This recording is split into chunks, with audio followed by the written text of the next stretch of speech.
Aujourd'hui, nous allons parler du placenta. Lorsque nous prenons un placenta dans la vie d'un être humain, nous allons vous dire que c'est quelque chose qu'il ne faut jamais banaliser. Vous avez pris la peine de garder votre grossesse pendant des mois. Vous l'accouchez, vous gardez cet enfant pendant des années, pendant des dizaines d'années, et il finit par devenir un enfant de rue, un buveur, un soulard, un fumeur, un enfant d'une éducation bâclée. Ça sous-entend quoi? Que lorsque vous mettez un enfant au monde, la première chose qui constitue la source du bien-être d'un enfant, de cet enfant, c'est son placenta. Le placenta est l'instrument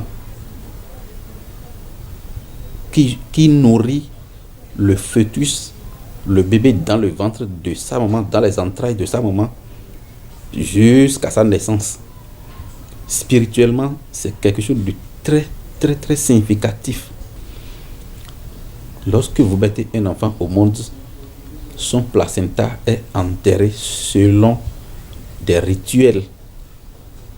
Il y a le feuille d'hysope. Si c'est un garçon, il faut chercher 9 fois 2. Si c'est une fille, il faut chercher 7 fois 2. Si c'est un garçon, il faut acheter 9 coris. Si c'est une fille, il faut acheter 7 coris. Et que les coris soient femelles. Il faut du miel.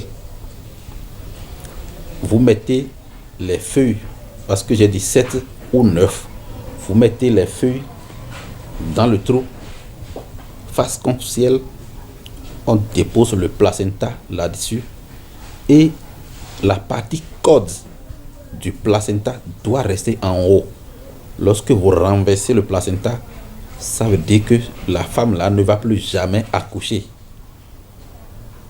Ça, c'est une contraception spirituelle qui fait que beaucoup de femmes sont devenues stériles et au lieu de chercher la solution dans ce sens-là, ils courent de gauche à droite et par finir, ils ne trouvent jamais d'enfant. Lorsque vous mettez le placenta sur les feuilles en bas, vous prenez les 7 ou les 9 feuilles qui restent, vous couvrez le placenta avec, vous prenez les coris, vous priez là-dessus. Santé, longévité, prospérité, paix, tout ce que vous voulez sur la vie de l'enfant et vous versez sur les choses dans le trou. Vous prenez maintenant du miel que vous arrosez aux choses dans le trou, pas trop de miel, juste 8e même, un demi-8e même, c'est déjà bon. Un petit verre, c'est déjà bon. Vous versez là-dessus et vous lui demandez, vous lui faites les prières d'abondance, que son espérance de vie, sa vie sera sucrée. Vous lui demandez de bonnes choses et vous finissez maintenant, vous fermez le trou. Nous avons plusieurs rituels.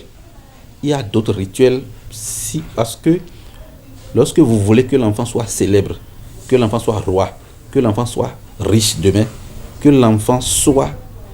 Il y a des feuilles, il y a des choses qu'il faut faire déjà dès la naissance de cet enfant sur son placenta. Donc, ça c'est un exemple que j'ai donné. Il y a d'autres exemples. Et le placenta se met dans une marmite traditionnelle avec des feuilles et des choses qu'il faut. Et lorsque vous finissez maintenant, vous enterrez. Le placenta dans la vie d'un être humain est quelque chose qu'il ne faut pas négliger.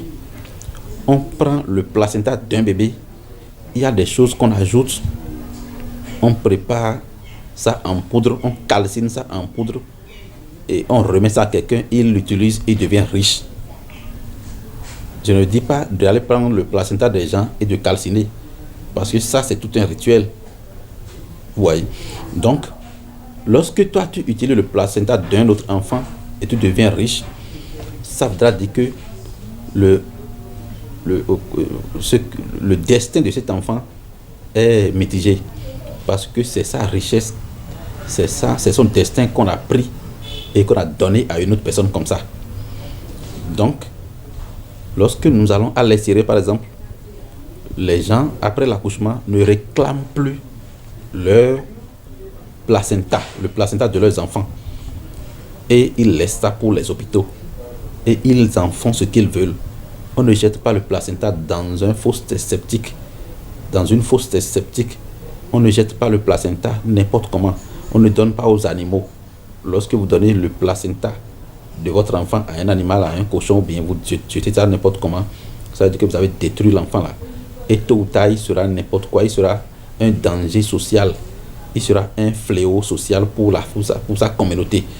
Parce qu'un enfant qui devient un braqueur, un enfant qui devient n'importe quoi pour la société, il est non seulement un danger, il représente non seulement un danger pour sa famille immédiate, nucléaire, mais il constitue un danger potentiel pour toute une communauté, pour la société tout entière.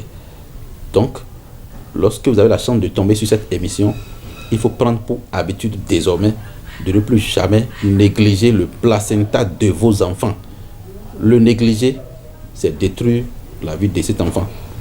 Pour ne pas aller très loin, je suis le président du groupe Savoir Endogène du Bénin.